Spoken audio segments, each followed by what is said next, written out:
Guys, what's up? I'm Mary Richardson, rapid transformational therapy practitioner. I help professionals and entrepreneurs to get past the things that keep them stuck. Maybe that's anxiety, self-doubt, getting past that narcissistic relationship, whether it was with a parent or a partner, maybe you're trying to co-parent, whatever it is that's keeping you stuck. That's what I help you get past so that you can be happier and be the best version of yourself. Get past those things and start doing what you know you can do with your life, those positive things. Today in this video, I'm going to talk about the 10 things that identify a narcissist. This is for general information only.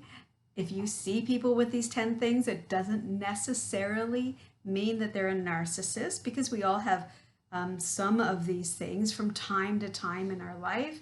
But a narcissist will often take these 10 things and they will be abundant in their life. So it's not just one thing, they'll have like all of these things going on. And even then, you gotta still look for other red flags. So this is for general purposes only, not to diagnose anybody. I'm not a medical doctor. Doesn't replace it doesn't replace any kind of professional help. So these are just some guidelines that you might want to look for, maybe some red flags, you might call them red flags, of things when you meet new people that you might raise a red flag for you, and you could consider proceeding cautiously if people have a lot of these 10 things and you've just met them. And I'll give you other tips on what you can do as well.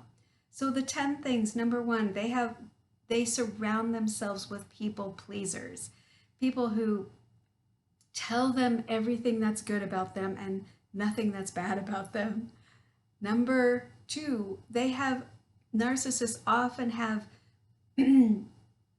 people around them who have very weak boundaries. Maybe they have no boundaries. Maybe they don't know what boundaries are. Maybe they allow their boundaries to be crushed, stomped on, invalidated, walked on all the time. Let's spend a moment talking about this one thing. What does it mean to not have to have weak boundaries?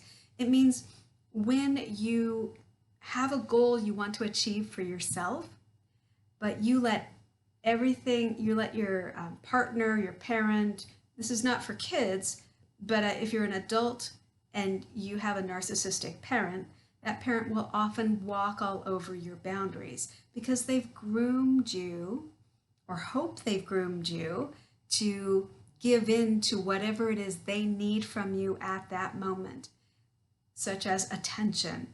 Narcissists crave attention, and it's insatiable. So if you are an adult and your parent is a narcissist, you suspect that they might be a narcissist, these are some things to look for. Narcissists love people who will give up whatever they had planned for the narcissist. So in other words, if you plan to go to an event, do something, work on your own goals, work on something that's very important to you, like starting your own business, and the narcissist will love stomping all over that boundary just because they can. And they might even laugh about it like it's a game to them, like your future is a game to them.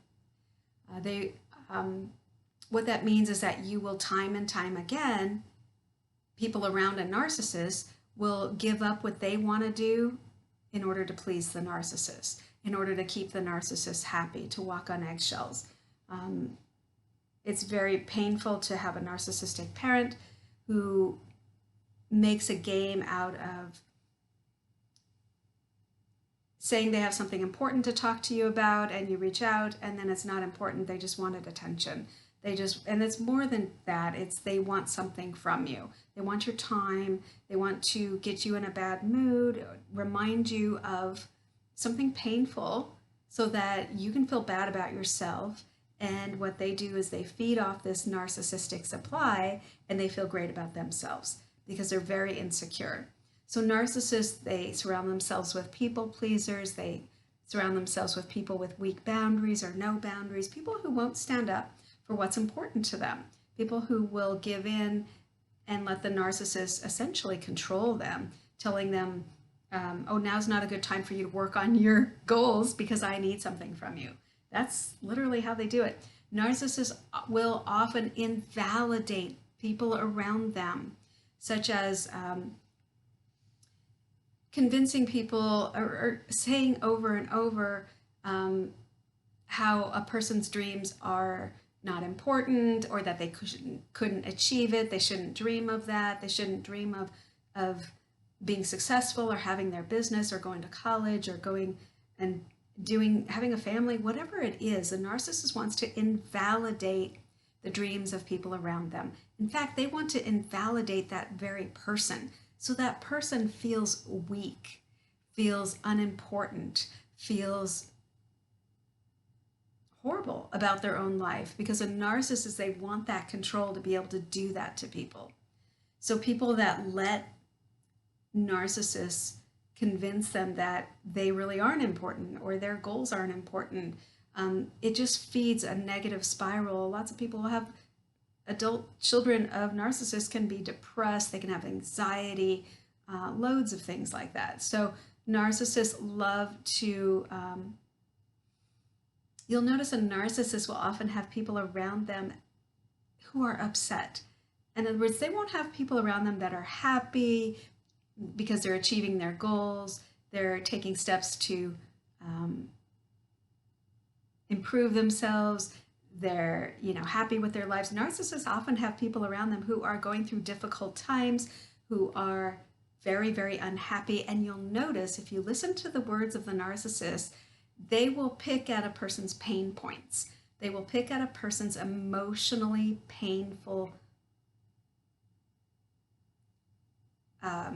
events in their life. And it could be a death, it could be a loss of a relationship, it could be a something didn't work out, something they didn't do perfectly, which we all have these things. So a narcissist wants information from the people around them. When they first meet people, it's like a download. It's if the narcissist is writing a book about that person.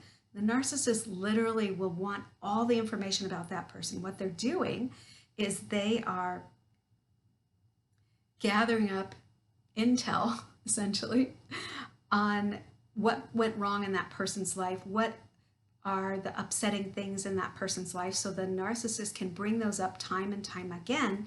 They want people to be upset around them so that the narcissist feeds off that narcissistic supply.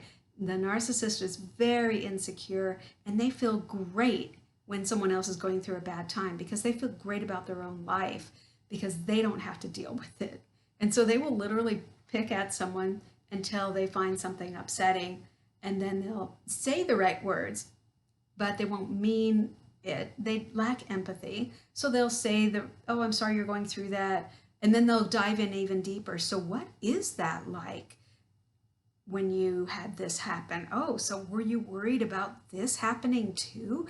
They'll add to a person's negative emotional upset. They'll even add to it to make it even worse. And then they'll just get off the phone call or whatever, and they'll go on about their business. Meanwhile, the person's left having to relive that scenario again, the emotional event. So another thing a narcissist will do, you'll notice they have people around them that almost have to be around them, like a spouse or children, but they often don't have really good friends who are happy, upbeat, bubbly, supportive.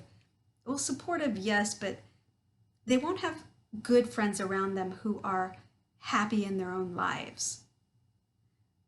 That's an interesting thing I've noticed firsthand at seeing a narcissist. They have loads of acquaintances, but nobody who's really there as a best friend would be. They have people that, will acknowledge their birthday in some way, but not like a good friend going, oh, it thrills me that you're having a birthday, They have, of course, kids and family around, spouses around, but nobody that doesn't have to be there. Another thing about a narcissist is They like constant strife in a relationship. They are constantly fighting in their relationship, whether it's bickering or, and if you look at what the narcissist is fighting about with their spouse or their partner or their kids, it's often because the narcissist wants their way and they want control. So if you look at why the fight started, it's because the narcissist wanted something that that person didn't want to give them. Their time, they wanted to be right, they wanted a certain thing done just a certain way. And a narcissist is upset because they didn't get it in some way. And they'll go to the mat fighting to get their way. A narcissist will always, it's always about them. So in any relationship, a friendship, a work relationship, a personal relationship, a narcissist doesn't understand this give and take. They believe it's all take, that everybody needs to be giving to them all the time.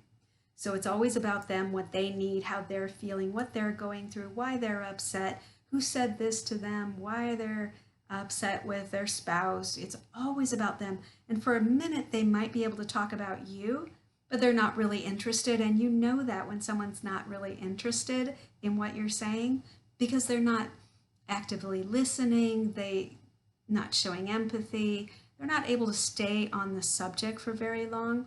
The narcissist, as quickly as possible, they will get that subject turned over to them, about them and what they need, what they're going through.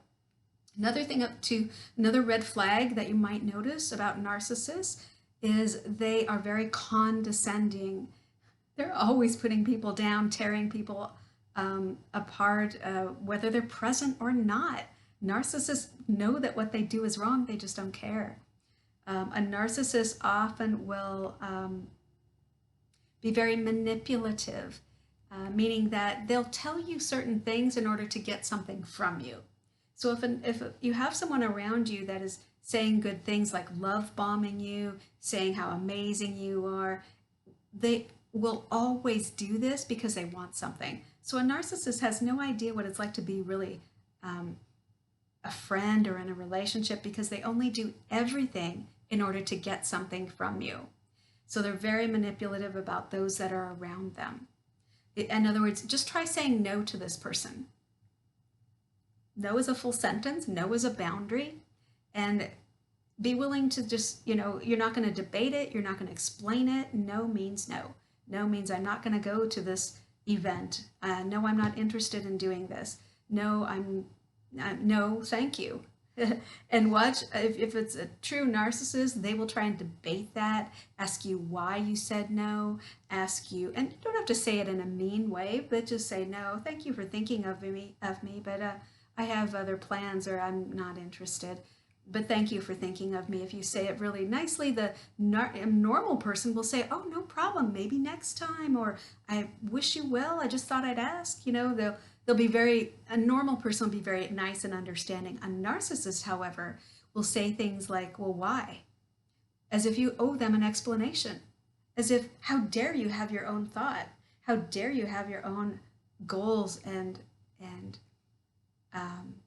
things you want to achieve? How dare you have your own plans? How dare you think anything different than they want you to think? So a narcissist will have a real problem with the word no. And they will do everything within their power to renegotiate your boundaries and get you to commit to something that you don't want to do. That's one of the biggest things, is the manipulation. A narcissist will often have an inflated self-importance. They believe they are way more important, and they'll tell you all the ways that they are important. Like they might introduce themselves and tell you immediately what they do for a living, where you just met this person, you weren't even asking. Well, that's great that they have a great career. That's fabulous, you think. But they go on and on and on about how amazing they are. And they'll do it in the most, it's unbelievable. You'll find you do more listening with the narcissist than you do talking, because they're all about dumping that information onto you until they want to know about you, and then they want to know way too much information that they have no reason to know. A narcissist will often invalidate the people around them, making them seem weaker and they'll take great joy in being condescending, disparaging, and invalidating those around them. So let's review 10 signs of a narcissist. They have people pleasers around them. They love weak boundaries and people around them. They want people around them that they can invalidate. They can be condescending to. People around them often look unhappy. They do not like happy people around them. They will criticize them for being happy. Yeah, they will even say, oh, that person's too much. It's crazy. Narcissists, you'll notice they have a lot of acquaintances, but not really anyone that has to be around them. Will be around them, of course, but they won't have people like good friends. People who don't necessarily have to be around them because they're not family. They're not, a good friend will be around you just because they like you, because they want to be around. Narcissists often have no close friends. A narcissist will often love constant strife in any relationship. They want to get that narcissistic supply. Narcissists always are about themselves and what you can do for them, what they need, how they're feeling. Narcissists are often condescending, manipulative, have an inflated self-importance. All right, that's about 16 minutes for this video. I'm Mary Richardson. I help entrepreneurs and professionals to get past the things that keep you stuck, whether that's anxiety, self-doubt, overcoming that narcissistic parenting relationship, or a personal relationship. Maybe you have a narcissist for a boss, and it can be very, very traumatic to have these relationships. I help people get through that, past that, and even over unwanted self-defeating habits. I'll see you in the next video.